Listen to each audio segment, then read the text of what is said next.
안녕하십니까, 국장입니다. 이번 이야기는 인도네시아 브릭스 가입 1편입니다. 이번 이야기의 경우 블로그 포스팅은 3편으로 구성되어 있지만 그래픽 작업이 많은 유튜브 특성상 디테일하게 깊이 들어가기 힘들다는 한계가 있기 때문에 블로그에 포스팅한 내용 전체를 소개하지 못한다는 점 미리 알려드립니다. 들어가기 앞서 구독과 회원가입 감사합니다. 그럼 보시죠. 첫 번째, 인도네시아의 전통과 현실적 요구. 지정학적으로 중요한 위치와 무게를 가지고 있는 인도네시아는 대표적인 중립국가 중 하나입니다. 인도네시아의 경우 한편으로는 강대국 간 경쟁에서 스스로 열애된 채 미국 및 중국과 실용적 등거리를 유지하고, 다른 한편으로는 인도네시아의 국익에 부합할 때 미국 및 중국과 협력할 가능성을 배제하지 않는 정책적 전통을 이어가고 있었습니다. 하지만 인도네시아의 지리적 위치와 안보 수요, 무역 및 투자, 국내 정치 안정, 그리고 2억 8천만 명이 넘는 국민들의 생활 수준 향상은 인도네시아로 하여금 자신에게 필요한 파트너들을 찾아야 한다는 동기를 계속해서 부여하고 있었습니다. 두 번째, 미중 갈등. 인도네시아 정책 입안자들은 미중 갈등을 자국과 지역 안보의 가장 큰 위협으로 간주하는 경향이 있습니다. 따라서 인도네시아는 미국과 중국 중 둘 중 하나와의 협력으로 발생할 리스크, 위험에 스스로 노출되지 않도록 관리하는 데 노력했으며, 때때로 미국과 중국 둘 중 하나와 협력하고 있다는 인상마저 주지 않으려고 회피하기도 했었습니다. 하지만 인도네시아 정치권의 경우 중국의 행동이 인도네시아와 동남아 지역의 평화와 안보에 미치는 위협을 무시하는 경향을 점차 보이고 있었으며, 반대로 미국의 인도태평양 정책을 긴장 상승이 아닌 억지력으로 묘사하는 워싱턴 관리들, 특히 더 블럽이라고 불리는 미국 외교 정책 엘리트들의 진정성에 의문을 제기하는 경향을 갈수록 많이 보이고 있습니다. 덕분에 인도네시아는 대만 문제에 있어서 워싱턴보다는 베이징의 관점에 동화되는 경향을 보이고 있었으며, 이런 경향의 배경에는 대만 문제를 핑계로 미국이 인도네시아의 시레인 해상교통로에 대한 액세스와 컨트롤을 요구할 가능성이 있다는 의심이 숨어 있었습니다. 남중국해 영유권 문제가 갈수록 뜨거워지고 있음에도 불구하고 자카르타는 남중국해 영유권 문제를 잘못 다룰 경우 미중 경쟁에서 미국의 대리자로 인식될 구실을 베이징에게 제공할 위험이 있다는 판단하에 미국의 지원 없이 남중국해에서의 인도네시아와 중국 간 경쟁적 주장을 조용히 관리하려고 했습니다.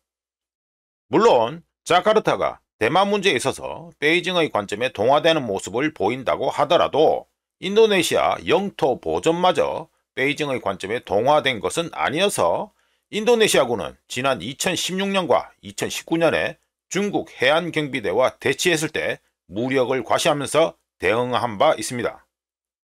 인도네시아군 형편상 사상자가 발생하는 분쟁 상황을 관리하기 힘들었음에도 불구하고 말이죠. 참고로 냉전 시절 인도네시아군은 미제 무기 시스템에 크게 의존했었지만 1990년대 방위 공급망을 다각화했으며, 가장 큰 이유는 인도네시아 인권 침해를 이유로 미국이 인도네시아에 대한 제재를 부과했기 때문이었습니다. 미국의 제재 이후 인도네시아는 미제 무기 시스템보다는 러시아제, 유럽제, 한국제 무기 시스템으로 눈길을 돌렸는데요. 우크라이나전 이후 러시아제 무기 시스템의 경우 미국의 제재 대상이 되었기 때문에 일단은 제외된 상태이며, 덕분에 유럽과 한국에게는 러시아의 공백을 파고들 기회가 생겼습니다. 물론 그렇다고 하더라도 인도네시아군은 여전히 미제 무기 시스템에 대한 관심이 많습니다. 하지만 미제 무기 시스템을 구입하는 데에는 비싼 가격과 기술 이전 제한이 여전히 가장 큰 걸림돌로 작용하고 있지요. 세 번째, 화해의 손길을 내민 중국. 조코 위도도 정부를 대표하는 무역 및 투자 정책은 광대한 교통 인프라 네트워크 구축과 1년의 원자재 수출 금지와 믹싱되면서 중국을 인도네시아가 선호하는 경제 파트너로 만들었습니다. 베이징은 철도, 도로, 공항, 항구 같은 눈에 띄는 개발 프로젝트에 자금을 지원했고, 베이징의 투자는 조코 위도도의 정치적 승리로 이어졌으며, 특히 인도네시아 정부가 취한 니켈 수출 금지 같은 원자재 수출 금지도 성공적인 결과를 얻어냈습니다. 참고로 원자재 수출 금지는 인도네시아가 가치사슬 밸류 체인을 타고 지위가 업그레이드 될 수 있도록 하는 인도네시아 내 가공시설들에 대한 중국의 투자를 촉진했는데, 덕분에 인도네시아 경제 기획자들은 원자재 수출 금지 도박이 효과 없을 것이라는 서방 기업들의 경고를 무시하고 인도네시아의 장기 목표를 달성하는 데 도움을 받았습니다. 또한 조코 위도도 정부는 한편으로는 수출 촉진을 위해 배터리와 전기 자동차 같은 특정 녹색 산업 부분을 우선시하고, 다른 한편으로는 중국이 자금을 지원하는 석탄 발전소 운영을 줄이는 데 저항했습니다. 참고로 인도네시아 석탄 발전소 폐쇄와 관련해 서방은 정의로운 에너지 전환 파트너십, Just Energy Transition Partnership을 내세워서 인도네시아와 협상을 벌였는데요.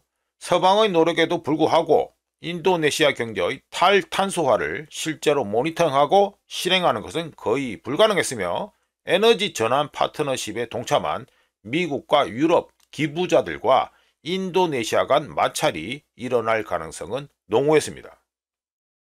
한편 2010년 인도네시아에서 발효된 아세안 중국 자유무역지대, 줄여서 ACFTA와 2020년에 베트남에서 사인되고 2022년 1월 1일부터 발효된 영내 포괄적 경제 동반자 협정 RCEP는 인도네시아와 중국 경제를 더욱 긴밀하게 묶었습니다. 여담입니다만 중국이 적극적으로 나섰던 ACFTA와 RCEP와 달리 서방 강대국들의 아세안 지역과의 무역협정 체결은 느려 터진 모습을 보였는데요. 인도네시아와 EU 간 자유무역협정 협상은 2016년부터 시작되었지만 여전히 지지부진한 모습을 보이고 있고, 미국의 번영을 위한 인도 태평양 경제 프레임워크, 줄여서 IPEF 역시 그저 별 생각 없이 환하게 웃고 있는 바이든의 얼굴처럼 미국의 미지근한 태도로 인해 곧장 결실을 거두거나 인도네시아와의 무역관계 구조를 바꿀 가능성이 낮습니다. 게다가 자카르타의 통제식 경제 정책들은 WTO에서 선진국의 비판을 자주 받는 대상 타겟이었기 때문에 인도네시아로 하여금 글로벌 사우스에 치중하도록 유도했으며, 특히 그린질에 환장한 이유가 인도네시아의 산림 벌채와 대규모 팜유 산업이 기후변화를 가속화한다고 비난하면서 인도네시아를 직접적으로 자극하고 있는 중입니다. 다시 돌아와서 조코 위도도 정부의 투자 최우선 순위는 보르네오 숲을 없애서 만들기로 한 2022년 8월 시작한 340억 달러짜리 수도 이전이었으며, 인도네시아 정부는 수도 이전 비용을 20%만 자체 조달하고 나머지 80%는 외국 투자자들에게 의존하겠다는 계획을 내놨습니다. 물론 수도 이전에 필요한 자금 조달에 어려움을 겪고 중국에 지나치게 의존하고 있다는 국내외 비판에 따라 조코 위도도 정부는 일본과 중동 국가들에서 자금을 유치하는 데 주력했었고요.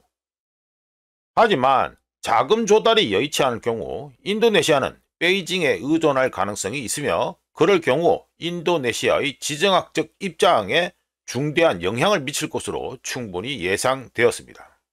이외에도 인도네시아는 디지털 영역에서 저렴한 가격으로 첨단 기술을 확보하겠다는 목표를 세웠으며, 사이버 보안 위협이 될 수 있는 국가의 공급업체와 협력하는 것에 대해서도 별다른 걱정을 하고 있지 않기 때문에 디지털 영역 역시 중국 기업이 선택 가능한 파트너로 등장했습니다.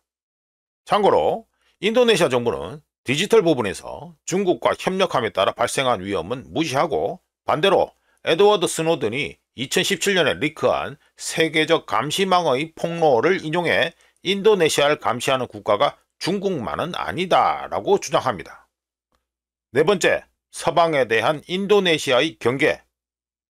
인도네시아는 국제 질서에 있어서 동남아시아 국가연합 아세안을 지역 외교 구조의 중심에 두고 10개 작은 국가로 구성된 아세안이 강대국 간의 토론을 주최하고 의장을 맡을 수 있도록 하는 걸 선호합니다.